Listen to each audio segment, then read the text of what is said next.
엘레오노르 이야기를 이어서 해보도록 하죠. 루이 7세와 엘레오노르 부부 사이에 두 번째 아이가 태어나는데요. 부부는 다시 기대감에 들뜨게 되는데요. 이번에야말로 아키텐의 상속자가 태어날 것이라는 기대감이었죠. 그러나 태어난 아이는 두 부부의 기대를 저버리는데요. 두 번째 아이도 딸이었기 때문입니다. 다시 한번 말씀드리지만 정치적인 이유로 부부는 실망한 겁니다. 태어난 아이는 아무 죄가 없었죠. 이 일로 결국 두 부부는 갈라서게 되는데요. 그동안 쌓인 불화가 너무나 많았으니 드디어 부부는 이혼하는 그날이 찾아왔습니다. 참 불행한 부부였어요. 이혼하기 위해서는 교황의 허가가 필요했는데요. 부부의 이혼을 교황은 처음에는 반대했답니다.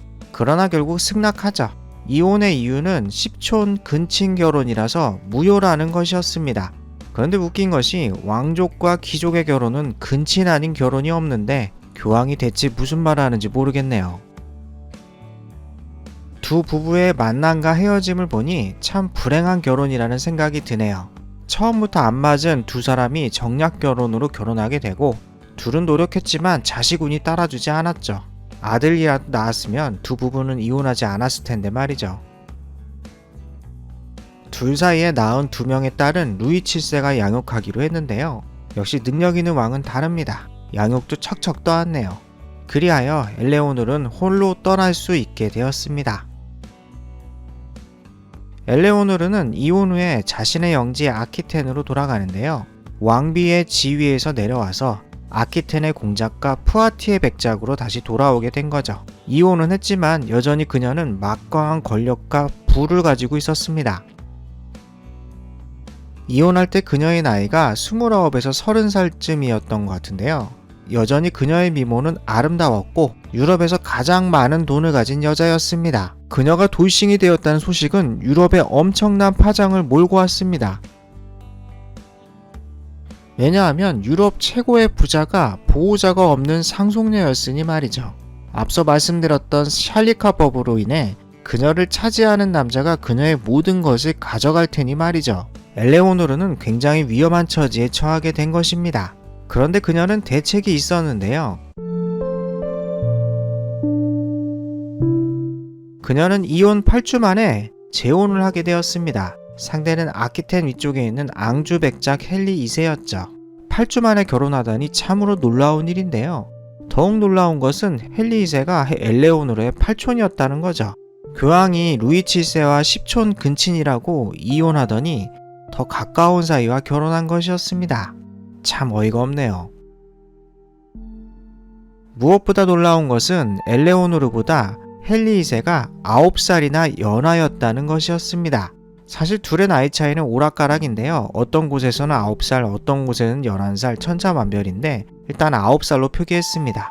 여튼 정말 놀라운 일인데요. 헐리우드 여배우 보는 것 같았습니다. 중세 시절에 진정한 셀럽이 있다면 엘레오노르였죠. 한편 엘레오노르의 결혼에 빡치는 이가 있었으니 전남편 루이 7세였습니다. 그에게는 아무런 소식도 없이 엘레오노르가 결혼한 것이었죠. 이혼 8주 만에 결혼했으니 전남편이 빡쳤죠. 이 일은 전쟁을 일으키는데요. 갑자기 역사물이 아침 드라마 같은 치정물이 되어버리니 참 이거 흥미진진해집니다. 다음 편에는 헨리 2세와 엘레오노르의 만남과 결혼에 대해서 이야기하겠습니다. 이어서 다음 편이 바로 이어집니다.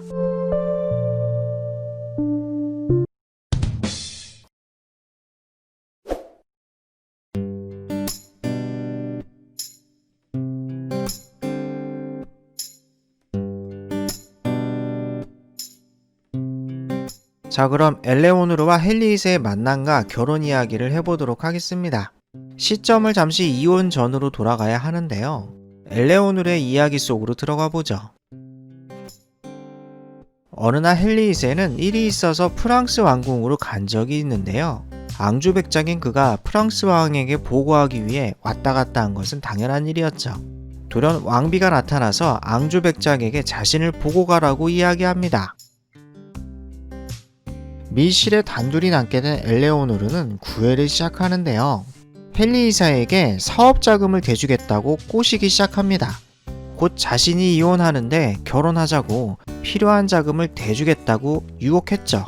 유럽에서 최고 부자인 여자가 유혹하니까 참 흔들릴 수밖에 없는 일이었는데요. 이리하여 헨리 2세는 그녀의 제안을 이리저리 계산하기 시작하는데요. 무려 9살이나 연상이지만 아름다운 외모를 가진 그녀였고, 무엇보다 헨리 2세는 꿈이 있었으니 그 꿈을 위해서는 강력한 후원자가 필요했답니다. 그녀의 제안을 승낙하게 됩니다. 둘은 결혼하게 되는데요. 엘레오노르가 8주 만에 재혼에 성공하게 되죠. 동시에 헨리는 19살에 결혼 결단을 내리게 되죠. 생물연도를 계산하면 엘레오노르의 재혼은 29살에서 30살쯤으로 추정됩니다.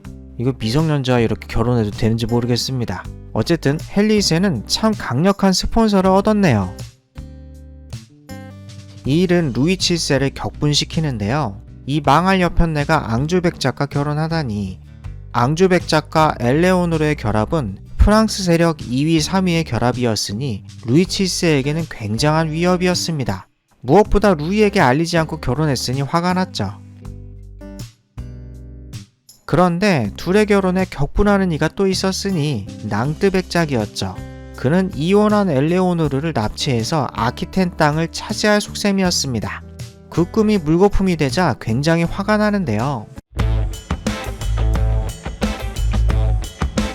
낭뜨 백작과 루이 7세는 연합해서 전쟁을 벌이는데요. 당시 세력도는 지도를 보면 됩니다. 헨리 2세는 앙주와 노르망디를 상속했고요. 엘레오노르는 푸아티에와 아키텐을 상속했으니 프랑스의 거진 3분의 2에 가까운 세력이었습니다. 낭뜨 백작과 루이 7세는 연합해서 부부를 공격하는데요. 군사적으로 엄청난 재능을 가진 헨리 2세는 둘의 공격을 막아냅니다. 19살 어린 나이에 엄청난 무재네요. 삼국지 여포와 같은 무력입니다.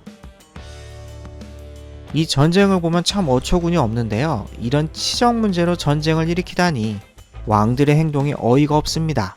전쟁을 일으키면 무고한 백성이 많이 죽을 텐데 말이죠. 차라리 당사자들끼리 결투했으면 합니다. 여튼 전쟁을 승리로 이끈 헨리 2세는 다음 목표로 나아가는데요. 그는 사실 영국 왕의 핏줄, 그의 어머니는 영국 여왕으로 내정되었으나 사촌에게 왕위를 빼앗겼죠. 그는 잉글랜드 왕위를 되찾기 위해 숙부인 스티븐 왕을 공격하는데요. 그 이야기는 다음 편에 이어서 하도록 하겠습니다. 만화로 만들면서 픽션이 섞여 있습니다. 제 이야기가 재밌었다면 좋아요와 구독 부탁드립니다.